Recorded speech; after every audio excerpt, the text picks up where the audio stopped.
उहाँले भने जस्तै अर्को मोतियाबिन्दु उहाँहरूको आँखामा पनि लागेको छ।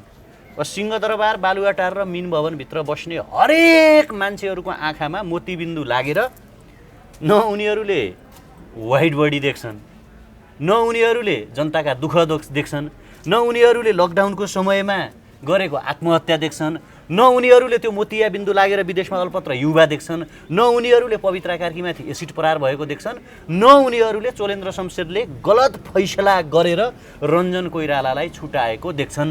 जसले रञ्जन कोइराला जस्तो मान्छेलाई उन्मुक्ति दिन्छ, अस्ति मात्रै 2 वर्ष बित्यो, बुझ्नुभयो नि? निर्मला पन्तका बलात्कारीहरू यही ठाउँमा काठमाडौँमा खुलेआम दिनदहाडै हिँडिरहेछन्। अन्त यस्तो सरकारलाई एक्सेप्ट गर भन्ने, स्वीकार भन्ने तपाईँले? मेरो सरकारै होइन, हामी भनेको सरकारविहीन नागरिक हो। हामी सरकार यस्तो हुन्छ टुहुरा हौँ क्या हामी भनेको। सरकार इज इक्वल टु यहाँ पलतिर लास राख्छन् नि, चिताको पलतिर यस्तो एउटा जिउँदो लास हो क्या सरकार भनेको, केही छैन। यस्तो हुन्छ नि। गाउँमा गयो भने थाहा हुन्छ कि सर पीडा।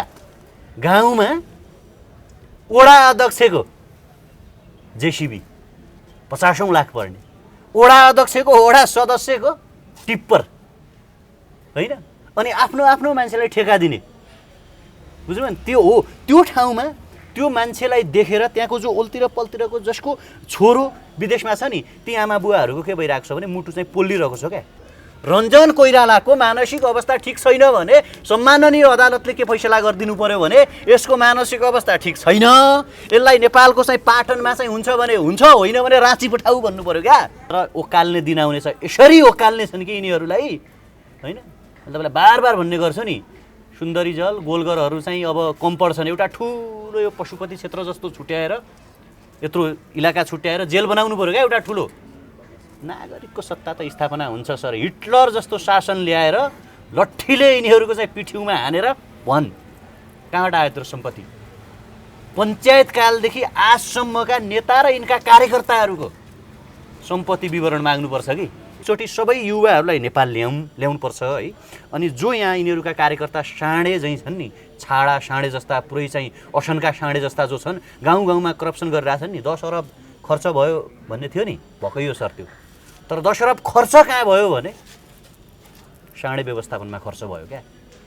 अनि मासु धार्नीमा खान्छन्, रक्सी चौतारोमा बसेर खान्छन्, गाउँ बिगाडिरहेछन् सर। अहिले त उहाँले गर्नुभयो होला 2-4 घन्टा 4-5 घन्टा काम गोकुल बास्कोटाका लागि, ओम्नी समूहका लागि, यति समूहका लागि होइन, केक बोक्ने हेलिकप्टरका लागि, 33-34 किलो सुन गायब गर्नेहरूका लागि, निर्मला पन्तका बलात्कारी लुकाउनका लागि काम गर्नुभएको होला। तर पब्लिक र नागरिकका लागि काम गर्नुभएको छैन। 18 घन्टा काम गरेको भए आज विदेशमा युवाहरू किन अल्पत्र छन्?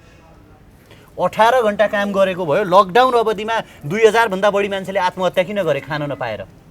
18 घन्टा काम गरेको भए काठमाडौँबाट हिँडेर मान्छेहरू घर किन गयो?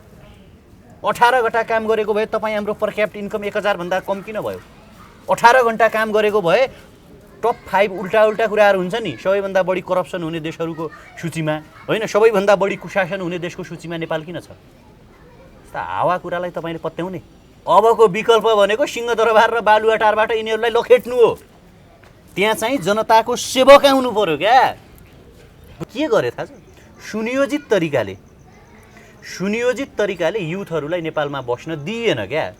जब देशको चाहिँ ठुलो शक्ति देशभन्दा बाहिर हुन्छ नि, देशको ठुलो शक्ति राज्यभन्दा बाहिर हुन्छ नि, तब चाहिँ राज्य यस्तै हुन्छ क्या। अहिले चाहिँ भइरहेछ नि। नेपालमा को छ भने, नेपालमा को छन् भने दलालहरू छन्, नेपालमा चाहिँ भ्रष्टहरू छन् र तिनका झोलेहरू मात्रै यहाँ छन् के। श्रम गर्ने, देश बनाउने, आवश्यक पर्यो भने मुभमेन्ट गर्ने कयौँ युवाहरू तपाईँ कहाँ छन् भनेर खोज्नुहुन्छ भने खाडीमा भेट्नुहुन्छ। हिजो जसले प्रचण्डलाई काँध थमाए, हिजो जसले बाबुराम भट्टराईहरूलाई चाहिँ काँध हाले, जसले उहाँहरूलाई एक्सेप्ट गरे, स्वीकार्नु भयो नि, आज ती हरेक युथहरू चाहिँ तपाईँ कहाँ भेट्नुहुन्छ भने खाडी बनाइरहेको भेट्नुहुन्छ कि। जानी युवाहरूलाई विदेश लखेटिएको छ क्या। गलत मान्छेहरू, यस्ता किसिमका अपराधीहरू चाहिँ सिंहदरबार र बालुवाटारको नाइके भएपछि घृणित हुँदैन। जो घृणाको राजनीति गरेर सत्तामा पुगेका छन् के, जो जालझेल गरेर सत्तामा पुगेका छन्, जसले मदन भण्डारीलाई त्रिशुलीमा मारे, जसले वीरेन्द्रहरूलाई मारे, ती मान्छेहरू सत्ताको शिखरमा छन् भने अनि सखण्डी टाइपका तपाईँको चाहिने दुर्योधन टाइपका मान्छेहरू सत्ताको केन्द्रमा भए उसका तलका भक्तहरूले सिक्ने भने त्यही त हो नि। समाजको आवाज.com। हेर्नुहोस् सर, स्वागत छ हजुरलाई। धन्यवाद, नमस्कार। 2 नम्बर प्रदेशको भ्रमण यात्रा तपाईँको कस्तो रह्यो? भ्रमण यात्रा नभनौँ, हामी 2 नम्बर प्रदेश 1 नम्बर प्रदेशमा त्यहाँको पीडा, त्यहाँको दुःख होइन, त्यहाँका नागरिकले पाएको, बाढीले पारेको प्रभाव लगायतका कैयौँ कुराहरू अब्जर्भ गर्न गएको हामी त्यहाँ। त्यसकारण भ्रमण गर्ने बजारमा त भ्रमण कसले भन्यो? भनेर सुन्ने नि त हैन। को हो त्यो भन्ने? कसले? प्रधानमन्त्रीले हेलिकप्टरको व्यवस्था गरिदिएको थियो र भ्रमण हेर्न जानलाई? नागरिकहरूले हामीलाई बोलाउनु भयो, नागरिकहरूले भन्नुभयो आउनुहोस्, सिंहदरबार र बालुवाटारका विरुद्धमा अर्को सिंहदरबार र बालुवाटार सडकबाट हामी सञ्चालन गर्छौँ। त्यसकारण नागरिकहरूले आफ्नो दुःख, आफ्नो गुनासो हामीलाई सुनाउनु भएको हो क्या। हामी त्यो सुन्न गएको हो त्यहाँ। नागरिकहरूका पीडाहरू कोशीले कस्तो असर पारेको छ होइन। अनि तपाईँको चाहिने प्रधानमन्त्रीको गृहनगर दमकमा के छ? सिन्धुपाल्चोकको पहिरोले के असर पार्यो? खुट्टाले हिँडेर, चप्पल चुडिएर, कट्टु लगाएर, हाफ पेन्ट लगाएर हामी चाहिँ त्यहाँ गएको छौँ। अनि तपाईँ चाहिँ भ्रमण गयो भनिदिने? बर्खामा पानी परेको सिजनमा कोही भ्रमण गर्न जान्छ? हामी त दुःखसँग साक्षात्कार गर्न, दुःखसँग, जनताको दुःखसँग, नागरिकको दुःखसँग आफ्नो दुःख साट्न, तपाईँहरूको इमोसन र तपाईँहरूको भावनासँग हाम्रो एट्याचमेन्ट म्याच गर्छ है भन्न पो गएको हो त त्यहाँ। भ्रमण गर्न गयो भन्ने? यो क्वेसन केही जनताले, केही व्यक्तिहरूले तपाईँकै फेसबुकमा पनि गरेका थिए होलान्। यही क्वेसन मैले सापट्टि लिएर हजुरलाई जोडेको। वास्तवमा 1 नम्बर 2 नम्बर प्रदेशमा पुग्नु भएको छ, के रहेछ त त्यहाँका जनताको? एकदम गाह्रो छ त्यहाँ। त्यहाँ सरकार हुनुको आवाज नै छैन त्यहाँ मान्छेलाई। त्यहाँ सरकार नै छैन। किन छ? त्यहाँ त लुटे कहाँ छ? त्यत्रो कहाँ छ सरकार? चुनेर आएका छन्, कहाँ? कसले त्यो ढटुवाहरू सबै ढाँटेको जनतालाई त्यति बेला नागरिकहरूलाई गलत बोलियो। नागरिकहरूले यस्तो भन्दै नि 1-2 जनाले तपाईँ 1-2 दिन गएर त्यो ठाउँमा गएर सबै बुझिया जस्तो, सबै त्यही ठाउँमा बसे जस्तो किन? त्यहाँको जनताले भनेको कुरा हो नि, त्यो मैले भनेको कुरा हो र। त्यहाँको नागरिकले, त्यहाँको पब्लिकले हामीलाई ढाँटियो होइन। विकास गर्छु भनेर ढाँटे, समृद्धि ल्याउँछु भनेर ढाँटे, रोजगार दिन्छु भनेर ढाँटे, छले। अब हामी हराउँछौँ उनीहरूलाई भनेका छन् त्यहाँको जनताले। प्रधानमन्त्रीको निर्वाचन क्षेत्र दमकमा पुगेको छु म। दमकको 1.5 अर्बको उहाँको चाहिँ मेगा प्रोजेक्ट, त्यो भ्यू टावर हेरेर आएको छु म। उहाँ भन्नुहुन्छ त्यहाँको नागरिकहरू हामीले एमसिसीको विरोध गर्दा यहाँ विरोध गर्न दिइन्न, भ्रष्टाचारको विरोध गर्दा विरोध गर्न दिइन्न, हामी पुग्नुभन्दा पहिल्यै पुलिस आइसक्छ त्यहाँ भन्नुहुन्छ त्यहाँको नागरिकले। त्यसकारण सरकार कहीँ पनि छैन। तपाईँ र हामी पशुपति आर्यघाटमा छौँ, अब पछाडितिर हामी लास जलाइरहेका छौँ। सरकार इज इक्वल टु पशुपति आर्यघाटको जिउँदो लास, जिउँदो लास हो सरकार भनेको नेपालमा। नेपालको नागरिकले सरकार हुनुको, अपनत्व सरकार हुनुको आवाज पाएकै छैनन् क्या। त्यसकारण यहाँ सरकार छैन, सब मुर्दाहरू हुन्, सब स्याल गिद्ध बुवासाहरू हुन् क्या। अनि तपाईँ भन्नुहुन्छ गाउँ गाउँमा सरकार छ। गाउँ गाउँमा सरकार भए तपाईँ सिन्धुपाल्चोक जानुभएको थियो, देख्नुभयो सरकार त्यहाँ? तपाईँ आफ्नै आँखाले क्यामेरा लिएर जानुभयो हो नि? सरकार छ त्यहाँ? लिएर त पुग्नु हो नि त सरकार। अरे मान्छेलाई भात चाहिएको बेला तिनका हेलिकप्टरको कुनै अर्थ छ भने आगो लगाउनु पर्छ क्या ती हेलिकप्टरहरूमा। नागरिकहरूको भोकसँग जिस्किरहेका छन् यिनीहरू, गरिबका पेटहरूसँग जिस्किरहेका छन्, जनताका आत्मासँग जिस्किरहेका छन्। मान्छे चाहिँ उहाँ मरिरहेछन्, पहिरोले पुरिएर खाना चाहिएको छ, रोइरहेका छन्, रोइ रोइ रोइ रोइ रोइ रोइ अरबपति गयो जस्तो हेलिकप्टर टक्क ल्यान्ड गरेर। 5 वर्ष अगाडि यस्तै थिए यिनीहरू। अहिलेको सरकारमा 1 नम्बर प्रदेशका केही व्यक्तिहरू बाहुल्यता त बढी देखिन्छ, सांसद भवनमा र मन्त्रीहरूमा पनि। 2 नम्बर प्रदेशमा पनि त्यस्तै छ।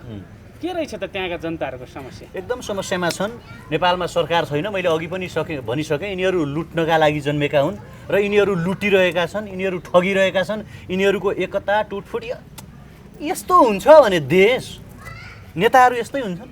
सी जिनपिङ यस्तै छन्, नरेन्द्र मोदी यस्तै छन्, डोनाल्ड ट्रम्प यस्तै छन्। तपाईँले देखेका नेता चाहिँ कस्ता हुन्? हामी त म त नेतै भन्दिनँ नि। जनताको सेवक हुनु पर्यो, जनताको बिचमा हिँड्नु पर्यो। आज कोरोना पीडितहरूको अवस्था कस्तो छ? पब्लिकहरूको अवस्था कस्तो छ? विदेशमा अल्पत्र परेका युवाहरूको रियालिटी के छ? मान्छेले खान पाए कि पाएनन्? त्यो बिचमा आउने हुनु पर्यो क्या लिडर भने। यहाँ लिडर छैन, यहाँ जनताको सेवक छैनन्, यहाँ त शासक छन्। तपाईँ हामीले ध्यान दिनुपर्ने कुरा हो, शासक र सेवकमा स्पष्ट डिफ्रेन्स हुने गर्छ।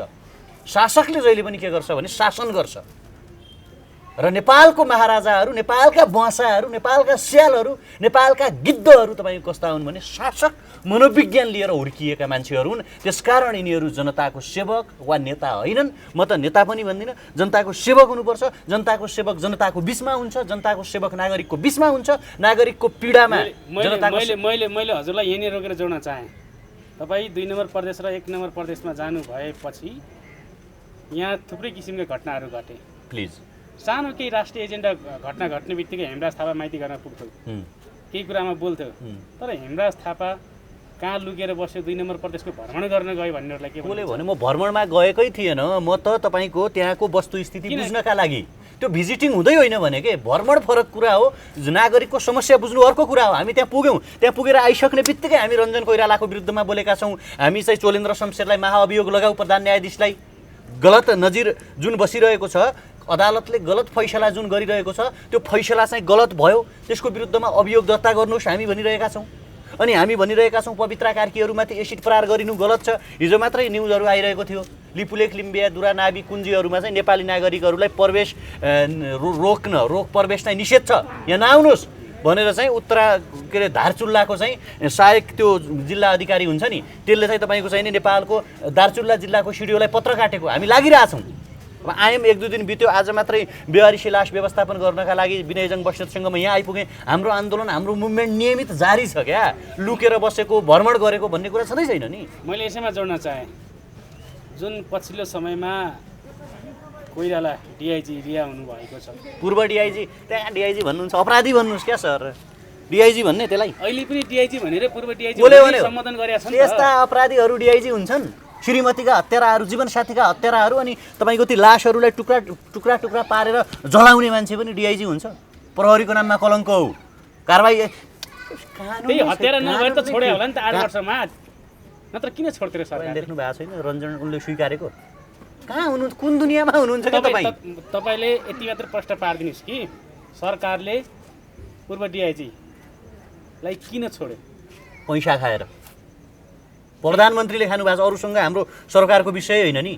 एउटा डिआइजीले हिजो सुशीला कार्की माथि महाअभियोग लगाउनेहरू आज चाहिँ न्यायालयको कानुनको बलात्कार हुँदा महाअभियोग लगाउन किन सक्दैनन्? जबकि रञ्जन कोइरालाले त्यो कुरा एक्सेप्ट गरिसकेको छ, स्वीकारिसकेको छ कि मैले गीता ढकाललाई मारेकै हो भनेर। अनि अपराधीलाई चाहिँ उन्मुक्ति दिने, अनि के कारण? को विथ रञ्जन के अरे तपाईँको चाहिँ त्यो कोइराला? यतिसम्म पावर रञ्जन कोइरालाको कि शक्तिशाली 2/3 सरकारको पालामा सम्माननीय अदालत र त्यसको प्रधान न्यायाधीशले चाहिँ रञ्जन कोइरालालाई चाहिँ जेल मुक्ति दिन्छन्, सजाय कट्टी गरिदिन्छन्, मिना गर्छन्। भ्रष्टाचार गर्ने यही हो भ्रष्टाचार भने, यही हो करप्सन भनेको, यही हो संविधानको अपव्याख्या गर्नु भनेको। यदि नेपालको विषयमा तपाईँ के भन्नु? हामी त बोलिरहेछौँ, हामी त सत्ताको विरोधी हो सर।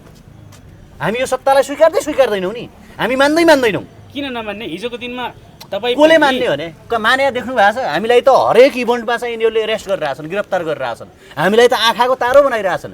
अपराधीहरूलाई चाहिँ हामीले हाम्रो शासक मान्नुपर्ने, किन मान्नुपर्ने? मैले केपी ओलीलाई किन स्वीकार्ने? जसले रञ्जन कोइराला जस्तो मान्छेलाई उन्मुक्ति दिन्छ। अस्ति मात्रै 2 वर्ष बित्यो, बुझ्नुभयो नि? निर्मला पन्तका बलात्कारीहरू यही ठाउँमा काठमाडौँमा खुलेआम दिनदहाडै हिँडिरहेछन्। अन्त यस्तो सरकारलाई एक्सेप्ट गर भन्ने, स्वीकार भन्ने तपाईँले? मेरो सरकारै होइन, तपाईँको सरकार हो।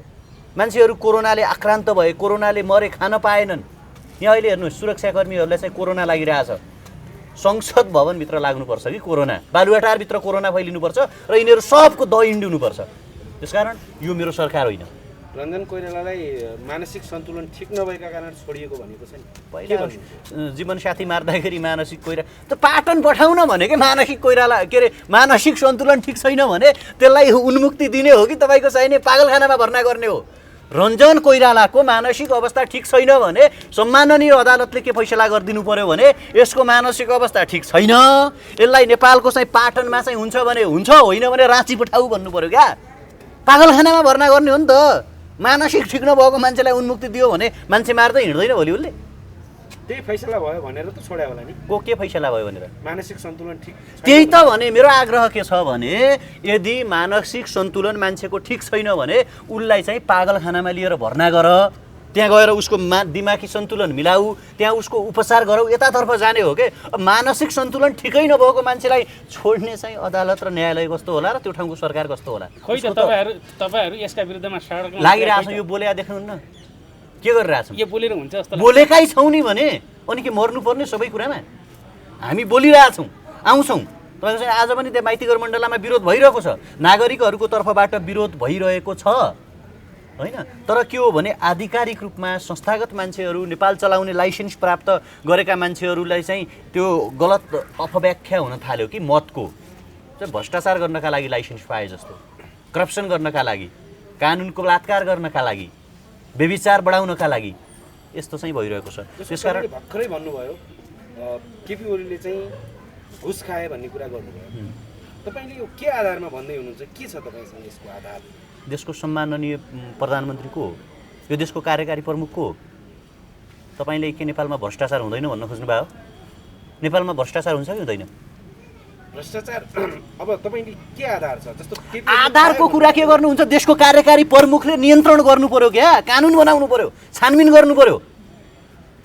उसले स्वीकारेको छ मैले गीता ढकालको हत्या गरेको हुँ भनेर, अनि त्यो मान्छेलाई चाहिँ अदालतले रिहाई गर्छ, त्यत्तिकै रिहाई गर्छ। हामीसँग प्रमाण नभइकन कस्तो प्रमाण गर्नुहुन्छ? यहाँ हावा छ, प्रमाण छ तपाईँसँग?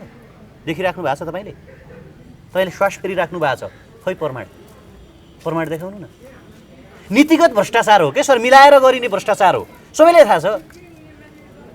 प्रधानमन्त्रीको रोजगारी के, अहिलेका नेताहरूको जब के, जागिर के, उद्योग छ, खाडी जान्छन्, हलो जोत्छन्, टिचर हुन्, बिजनेसम्यान हुन्, तर पनि त अरबपति जिन्दगी बाँचिरहेछन्।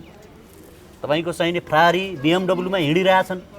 कहाँबाट आयो त्यो? आकाशबाट स्वाट चाहिँ पशुपतिनाथको कृपाले घर अगाडि झडेर आयो त त्यो BMW कार।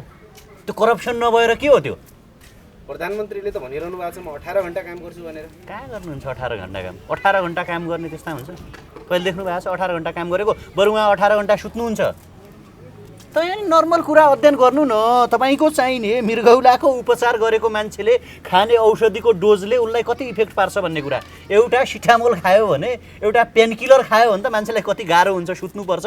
अनि दैनिक बिहान बेलुका औषधि खाने मान्छेले म 18 घण्टा काम हो, उहाँले गर्नुभयो होला 2-4 घण्टा 4-5 घण्टा काम गोकुल बास्कोटाका लागि, ओम्नी समूहका लागि, यति समूहका लागि होइन, केक बोक्ने हेलिकप्टरका लागि, 33-34 किलो सुन गायब गर्नेहरूका लागि, निर्मला पन्तका बलात्कारी लुकाउनका लागि काम गर्नुभएको होला, तर पब्लिक र नागरिकका लागि काम गर्नुभएको छैन। 18 घण्टा काम गरेको भए आज विदेशमा युवाहरू किन अल्पत्र छन्? 18 घण्टा काम गरेको भयो, लकडाउन अवधिमा 2000 भन्दा बढी मान्छेले आत्महत्या किन गरे खान नपाएर? 18 घण्टा काम गरेको भए काठमाडौँबाट हिँडेर मान्छेहरू घर किन गए? 18 घण्टा काम गरेको भए तपाईँ हाम्रो पर क्यापिटा इन्कम 1000 भन्दा कम किन भयो? 18 घण्टा काम गरेको भए टप 5 उल्टा कुराहरू हुन्छ नि, सबैभन्दा बढी करप्सन हुने देशहरूको सूचीमा होइन, सबैभन्दा बढी कुशासन हुने देशको सूचीमा नेपाल किन छ? हावा कुरालाई तपाईँले पत्याउने, हावा कुरा गर्ने, जनतालाई ठग्ने, ढाट्ने। अबको विकल्प के देख्नुहुन्छ? अबको विकल्प भनेको सिंहदरबार र बालुवाटारबाट यिनीहरूलाई लखेट्नु हो। त्यहाँ चाहिँ जनताको सेवक आउनु पर्यो क्या, बुझ्नुभयो नि? त्यहाँ यस्तो युथहरू आउनु पर्यो जसले महात्मा गान्धीका जीवनशैली पढेको होस् क्या, जसले नेपालभित्रै रहे पनि किसुनजी,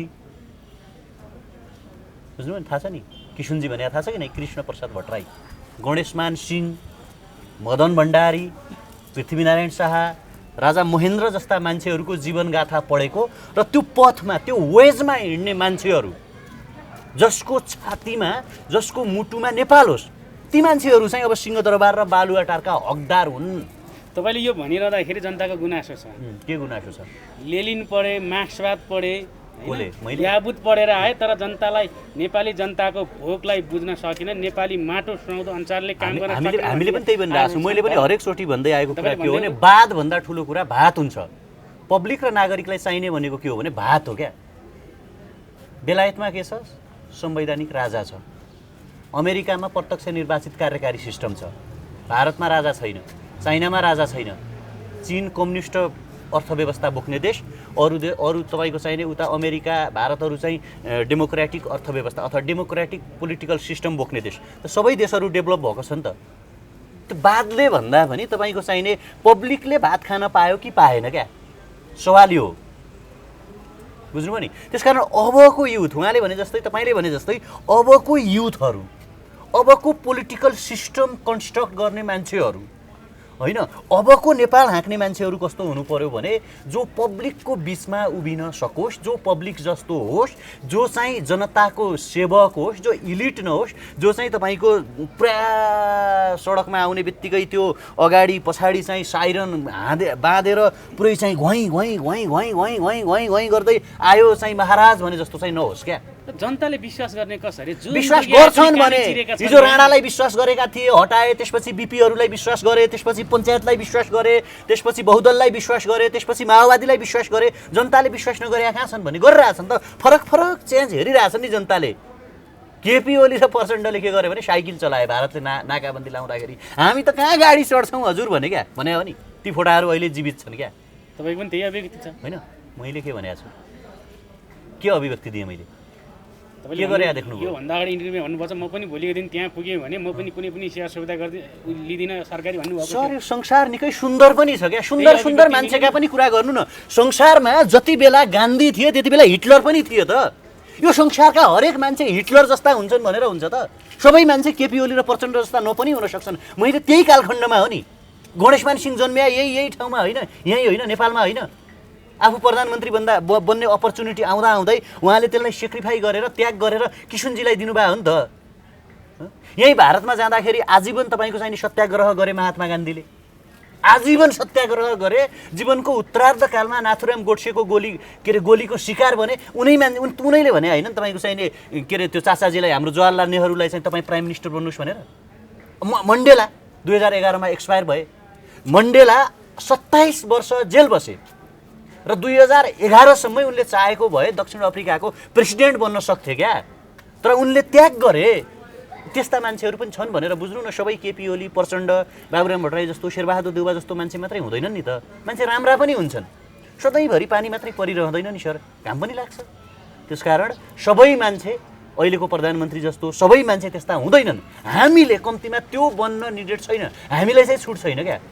हामी अहिले यति कराएर यति जेलनेल भोगेर भोलि हामी त्यस्तै बन्यौँ भने नेपाल बनाइदिने चाहिँ कसले हो नि? को आएर बनाइदिन्छ? यहाँ कि सी जिनपिङ आइदिन्छ? डोनाल्ड ट्रम्प आउँछ नेपाल बनाउनका लागि? नरेन्द्र मोदी आउँछन्? हामीलाई बनाउनु पर्ने होला नि त। महावीर थिर 25 वर्ष चाहिँ मलेसियाको प्रेसिडेन्ट बने, प्रमुख बने। आज मलेसिया हेर्नुहोस् 25 वर्षपछि, जम्मा 30-35 वर्ष भयो, बनायो भने त हुँदो रहेछ नि त। पछिल्लो समयमा मात्र होइन, योभन्दा अगाडिका केही कुराहरू हेर्दाखेरि नेपालमा जति पनि नेता आए, जति पनि सत्ता परिवर्तन भए, एकले अर्काको खुट्टा काट्दै बोलेर विरोध गर्दै मात्रै आएका देखिएका छन् प्रविधि। अहिलेको प्रविधि पनि त्यही छ। हामीलाई केपी ओलीको विरोध गर्नै आवश्यक छैन के सर। जनताले त काम गरेर देखाउनु पर्यो नि त। हामीले गरि पनि राछौँ कि त तपाईँको चाहिने हुँदैन भन्नु पर्यो होइन? चुनावसम्म पनि पर्खिनु पर्यो। अस्ति सरिता गिरीको गेटमा लाट्टाले हान्दाखेरि उत्तिकै छोपेको छैन हामीलाई, दुःख त दिइरहेछ नि त। तर स्पष्ट उनीहरूलाई के छ भने च्यालेन्जिङ त छ नि। सडकमा युवाहरूलाई चाहिँ तपाईँको चाहिने उनीहरूले उत्रिनै दिँदैनन्। भनेपछि अब हामी हेमराज थापालाई चुनावमा होमिएको देख्न पाउँछौँ। मै हुमिनुपर्छ भन्ने के छ भने मभन्दा राम्रा मान्छेहरू छन् के। मैले चुनावमा जान आवश्यकै छैन नि। राम्रा मान्छेहरू छन् होइन? सबै यो 3 करोड 4 हजार थियो अस्तिको पपुलेसन काउन्टिङ अनुसार भयो भन्ने थियो। ती 3 करोड 4 हजार यी मान्छेहरूमध्ये सबै चाहिँ करप्टेड हुन्छन्, सबै चाहिँ उही गोकुल बास्कोटा जस्तो हुन्छन् भन्ने त छैन नि त। राम्रा मान्छेहरू छन्, उहाँहरू चुनावमा जानुहुन्छ, उहाँहरूलाई जिताउँ। के गरे थाहा छ? सुनियोजित तरिकाले युथहरूलाई नेपालमा बस्न दिएन क्या। जब देशको चाहिँ ठुलो शक्ति देशभन्दा बाहिर हुन्छ नि, देशको ठुलो शक्ति राज्यभन्दा बाहिर हुन्छ नि, तब चाहिँ राज्य यस्तै हुन्छ क्या। अहिले जे भइरहेछ नि नेपालमा को छ भने दलालहरू छन्, नेपालमा चाहिँ भ्रष्टहरू छन् र तिनका झोलेहरू मात्रै यहाँ छन् के। श्रम गर्ने, देश बनाउने, आवश्यक पर्यो भने मुभमेन्ट गर्ने कयौँ युवाहरू तपाईँ कहाँ छन् भनेर खोज्नुहुन्छ भने खाडीमा भेट्नुहुन्छ। हिजो जसले प्रचण्डलाई काँध थमाए, हिजो जसले बाबुराम भट्टराईहरूलाई चाहिँ काँध हाले, जसले उहाँहरूलाई एक्सेप्ट गरे, स्वीकार्नु भयो नि, आज ती हरेक युथहरू चाहिँ तपाईँ कहाँ भेट्नुहुन्छ भने खाडी बनाइरहेको भेट्नुहुन्छ कि। जानी युवाहरूलाई विदेश लखेटिएको छ क्या, जानी पहिला त तपाईँको चाहिने भिसा लाउनु पर्थ्यो, टिकटको पैसा तिर्नु पर्यो। अहिले त के गर्यो भने जबरजस्ती फ्री भिसा फ्री टिकट जन्मिने बित्तिकै तपाईँहरू कहाँ गइहाल्नुहोस् भने यहाँ बस्नुहोस् यहाँ छैन, तपाईँहरू निस्किहाल्नुहोस्। म्यान पावर कसका यिनीहरूका, कसले प्रोटेक्टिभ गरिरहेछ म्यान पावरलाई भन्दाखेरि यिनीहरूले। अनि अबको विकल्प भनेको यिनीहरूका 9 लाख कार्यकर्ता छन् नि नेकपाका, ती सबैलाई विदेश धपाउने। जानु पऱ्यो नि, ठेक्का हो। लास आइरहेछन्, रोइरहेछन् मान्छेहरू। अनि यिनीहरूका कार्यकर्ताहरू गाउँ गयो भने थाहा हुन्छ। गाउँमा यहाँ त सबै उस्तै कारमा हिँडेका जस्ता देखिन्छन्। काठमाडौँमा त सबै चिल्लै देखिन्छन्। अलिअलि भ्रिकुटी मण्डपतिर गयो भने 7-8 सयको राम्रो पेन्ट ल्यायो भने आइहाल्छ। गाउँमा गयो भने थाहा हुन्छ कि सर पीडा। गाउँमा वडा अध्यक्षको जेसिबी 50 लाख पर्ने, वडा अध्यक्षको वडा सदस्यको टिप्पर होइन, अनि आफ्नो मान्छेलाई ठेका दिने। बुझ्नु भने त्यो हो। त्यो ठाउँमा त्यो मान्छेलाई देखेर त्यहाँको जो ओल्तिर पल्तिरको जसको छोरो विदेशमा छ नि, ती आमा बुवाहरूको के भइरहेको छ भने मुटु चाहिँ पोलिरहेको छ क्या। त्यसकारण एकचोटि सबै युवाहरूलाई नेपाल ल्याउनुपर्छ है। अनि जो यहाँ यिनीहरूका कार्यकर्ता साँडे चाहिँ छन् नि, छाडा साँडे जस्ता, पुरै चाहिँ असनका साँडे जस्ता जो छन्, गाउँमा करप्सन गरिरहेछन् नि। 10 अरब खर्च भयो भन्ने थियो नि, भएकै हो सर त्यो। तर 10 अरब खर्च कहाँ भयो भने साँडे व्यवस्थापनमा खर्च भयो क्या। अनि मासु धार्नीमा खान्छन्, रक्सी चौतारोमा बसेर खान्छन्, गाउँ बिगाडिरहेछन् सर अहिले त। अनि त्यहाँको एउटा नर्मल युवालाई पनि अहिले के साइकोलोजी रेडी भइसक्यो भने यो इलेक्सन हुँदाखेरि, स्थानीय निकायको निर्वाचन हुँदाखेरि जो वडा अध्यक्ष छन् नि देशैभरिका, तिनीहरूलाई यो कुरा पनि थाहा थिएन कि मेरो क्राइटेरिया, मेरो कार्यक्षेत्र चाहिँ यति हुनसक्छ, मेरो अधिकार भन्ने कुरा। त्यति भाग भए त्यहाँको उहिले काटमार हुन्थ्यो, त्यहाँ मान्छे करोडौँ खर्च गरेर वडा अध्यक्ष बन्थ्यो कि। त्यसकारण अहिले पब्लिकली एउटा मान्छेको आवाज के छ भने पोलिटिक्स गर्ने मान्छेको अब मैले 30-35 लाख खर्च नगरेर म चाहिँ वडा अध्यक्ष बन्न सक्दिनँ भन्ने कन्सेप्ट पालिसक्यो क्या। र घृणित किन भन्दैछ बनाइयो नि। गलत मान्छेहरू, यस्ता किसिमका अपराधीहरू चाहिँ सिंहदरबार र बालुवाटारको नाइके भएपछि घृणित हुँदैन। जो घृणाको राजनीति गरेर सत्तामा पुगेका छन् के, जो जालझेल गरेर सत्तामा पुगेका छन्, जसले मदन भण्डारीलाई त्रिशुलीमा मारे, जसले वीरेन्द्रहरूलाई मारे, ती मान्छेहरू सत्ताको शिखरमा छन् भने अनि सखण्डी टाइपका तपाईँको चाहिने दुर्योधन टाइपका मान्छेहरू सत्ताको केन्द्रमा भए उसका तलका भक्तहरूले सिक्ने भने त्यही त हो नि। राम्रा मान्छेहरूलाई त देखि नै सहँदैन नि। यति हुँदा पनि किन नेपाली जनता बोल्दैन? बोले कस्तो कुरा गर्नुहुन्छ? जनताले बोले, जनताले खेती लाउनु पर्दैन? बाजुराको मान्छेले यहाँ बोल्न आउनु पर्यो भने क्या, ठाउँबाट बोल्नु पर्यो। खेती लगाउने हो कि उसले चाहिँ बोल्ने हो सर? खाडीमा ऊ बिचाराले मेहनत गर्ने कि यहाँ केपी ओलीले के गर्यो भनेर बोल्न आउने? तर खेती लगाएको खेती पनि खान नदिए त बोल्नु पर्यो नि त। बोलिरहेछन्, पब्लिक बोलिरहेछ कि सर। चेन्ज भन्ने कुरा, रेडिकल चेन्ज भन्ने कुरा बोलिराख्नु भएको छ। कतिपयलाई गुमराहमा राखिएको छ क्या, भ्रममा राखिएको छ। मान्छेलाई यो भ्रममा राखिएको छ कि यहाँ जे हो प्रचण्ड, केपी ओली, शेरबहादुर देउवा र बाबुराम भट्टराईहरूले चुइक्क नबोल्दासम्म रुखले चाहिँ तपाईँको चाहिँ अक्सिजन पनि दिँदैन भन्ने भ्रम र गुमराहमा नागरिकहरूलाई राखिएको छ क्या। पब्लिक बोल्ने भइरहेछन् त, बोलिरहेछन्, सोसियल मिडियामा बोलिरहेछन्। गोकुल बास्कोटाको पद गयो, कृष्ण महरालाई कारबाही भयो, भइरहेछ त कारबाही त। तर हामीलाई चाहिएको के हो भने रेडिकल डिजास्टरयुक्त चेन्ज हो क्या, फास्ट। अब हामी सहन सक्दैनौँ भन्ने हो र बोल्छन् र बोल्नुपर्छ। अब कार्यक्रमको अन्तिममा छौँ। पछिल्लो समयमा जसरी यी प्रविधिहरू भइराखेका छन्, जसरी घटनाहरू घटिराखेका छन्, जनताले विकल्प खोजिरहेका छन्। तपाईँहरू जस्ता अभियन्ता पनि देशका विभिन्न जिल्लामा पुगेर जनताको पीर मार्का दुःखहरू बुझ्दै हुनुहुन्छ। के छ अब आउने चुनावमा नेपाली जनताको लागि यी जुन जनतामाथि यसरी दमन गरिरहेका छन् यिनीहरूका विरुद्ध विकल्प खडा हो? होइन, यस्तो छ। अब विकल्प खडा भन्दा पनि पब्लिकले स्पष्ट कि त ठिक छ राम्रै छ भनिदिनु पर्यो होइन। चोलेन्द्र शमशेरले गरेका निर्णयहरू पनि सही छन् होइन। निर्मला पन्तका बलात्कारीहरू पत्ता लागुन् नलागुन् भन्नु पर्यो होइन। प्रधानमन्त्रीले केक बोके नि ठिक छ, नबोके नि ठिक छ भन्नु पर्यो। सारा मान्छेलाई खाना चाहिएको छ कि अहिले देशमा विकास हुन चाहिएको छ। प्रचण्ड र माधव नेपालको टाउको दुखेर उहाँ तनाव भइरहेछ, यो कति बेला चाहिँ हटाउने होला क्या। आगामी निर्वाचनमा हामी हार्छौँ भन्ने कुरा उनीहरूलाई स्वस्फूर्त रूपमा थाहा छ। त्यसकारण अब हामी जित्दैनौँ है, अब हामी हार्छौँ। त्यो हार्नुभन्दा अगाडि नै 2.5 वर्ष प्रधानमन्त्री बनेर सके जति लुटाउन भन्ने छ। यो एनसिएल त्यो के अरे नेपालका लागि भन्ने थियो नि, यो नेकपा भनेको लुट्नकै लागि हो क्या, बुझ्नुभयो नि। हिजो तपाईँ स्वास्थ्य मन्त्रीको अभिव्यक्ति सुन्नुभयो तपाईँले? सुन्नुभयो कि नै? मिडियाकर्मी हो, तपाईँले सुन्नुपर्छ, नसुने पनि सुन्नुपर्छ। उहाँले भनेको सही हो, पब्लिकको आँखामा मोतियाबिन्दु लागेको छ अरे। जसले यो नागरिकले यो सरकारले सही काम गरेका छ, यी 2-4 मान्छेहरू जो विरोध गरिरहेछन् यिनीहरू सबैका आँखामा मोतियाबिन्दु लागेको छ भनेको छ नि। मोतियाबिन्दु चाहिँ 74 सालमै लागिसकेको थियो कि, बुझ्नुभयो नि। जति बेला इलेक्सन भयो, जति बेला निर्वाचन भयो नि, निर्वाचन हुँदाखेरि पब्लिकको आँखामा मोतीबिन्दु लागेको थियो र त्यति बेला सूर्य र रुख मात्रै देख्यो क्या मान्छेले भोट हाल्दाखेरि। अब स्वास्थ्य मन्त्रीलाई मेरो आग्रह के छ भने कृपया तपाईँ 2-4वटा यस्ता अस्पताल खोलिदिनुहोस् जुन अस्पतालमा मोतीबिन्दुको उपचार होस् र मोतियाबिन्दुको उपचार भएर हामी सबैका आँखाको उपचार गरिदिनु पर्यो र हाम्रा आँखाले आगामी निर्वाचनमा राम्रा राम्रा मान्छेहरू मात्रै देखोस् र भ्रष्टाचारीहरूलाई हराउन सकौँ। र उहाँले भने जस्तै अर्को मोतियाबिन्दु उहाँहरूको आँखामा पनि लागेको छ। सिंहदरबार, बालुवाटार र मिन भवनभित्र बस्ने हरेक मान्छेहरूको आँखामा मोतीबिन्दु लागेर न उनीहरूले व्हाइट बडी देख्छन्, न उनीहरूले जनताका दुःख देख्छन्, न उनीहरूले लकडाउनको समयमा गरेको आत्महत्या देख्छन्, न उनीहरूले त्यो मोतियाबिन्दु लागेर विदेशमा अल्पत्र युवा देख्छन्, न उनीहरूले पवित्रा कार्कीमाथि एसिड प्रहार भएको देख्छन्, न उनीहरूले चोलेन्द्र शमशेरले गलत फैसला गरेर रञ्जन कोइरालालाई छुटाएको देख्छन्, बुझ्नुभयो नि। त्यसकारण एउटा अस्पताल अब कि वीर हस्पिटललाई राम्रो बनाउनु पर्यो, होइन भने मेरो एउटा आग्रह के छ भने तपाईँ हामी सबैजना 10-10 रुपियाँ उठाएर उहाँहरू विदेश उपचार गर्न जानुहुन्छ। यो सबै पनि नेताहरू छन् नि, सबैको आँखाको उपचार गराउने खर्च जुटाउनु पर्यो। मोतियाबिन्दुको अपरेसन गराएर ल हेर यसरी भ्रष्टाचार भइरहेछ स्थानीय निकायमा, ल हेर युवाहरू खाडीमा छन्, ल हेर यहाँ किसानहरूले मल पाएनन्, हामी सर्लाही भयो सप्तरी त्यहाँको किसानहरूलाई भेटेर गयौँ, फारी भारतमा 200 रुपियाँमा मल पाउँछ अरे। त्यो 25 कति केजीको हुन्छ त्यो कट्टा के हो त्यो, होइन। वारी आउँदाखेरि मलै पाउँदैनन् क्या उनीहरू, कोरोना त्यो ल्याउँदै नल्याउने क्या।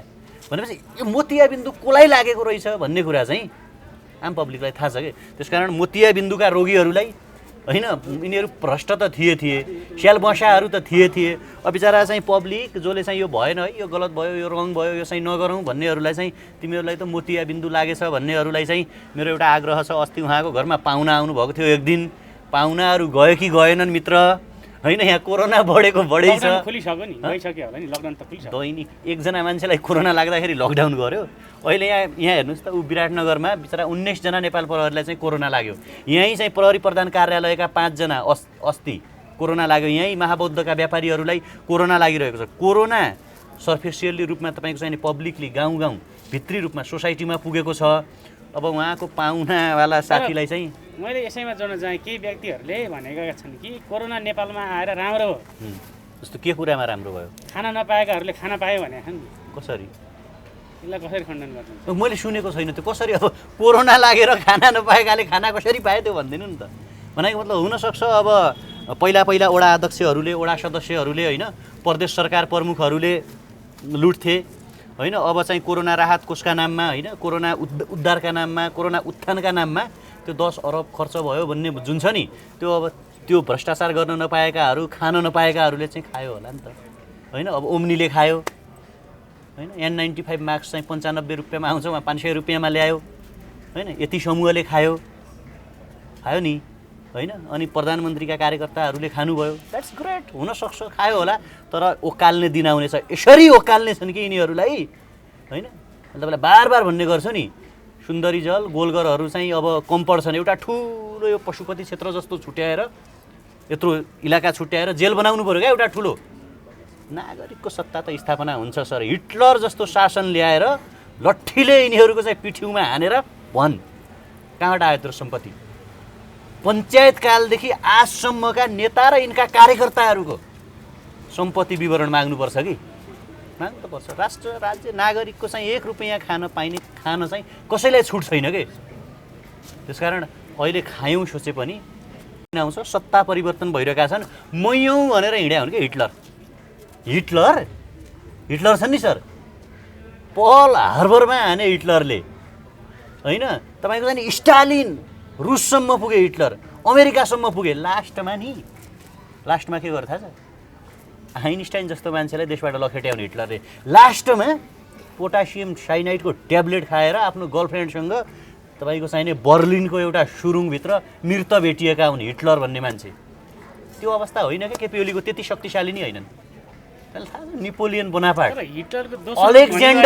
अलेक्जेन्डर यो विश्व जित्छु भने अलेक्जेन्डरले, यो संसार मेरो बनाउँछु, आई एम द स्टेट भन्थे लुई 14औँले, म हो राज्य भने। अहिले पनि त्यही त छ कहाँ यहाँ म हिटलर के अरे तपाईँको लुई 14औँको टाउको काटेर फ्रान्सको जनताले सडकमा फुटबल खेलेका थिए। नेपाल जनताले खेल्न सकेनन्। जनरल परवेज मुशर्रफको नाम थाहा छ तपाईँले? पाकिस्तानको जनरल थिए उनी।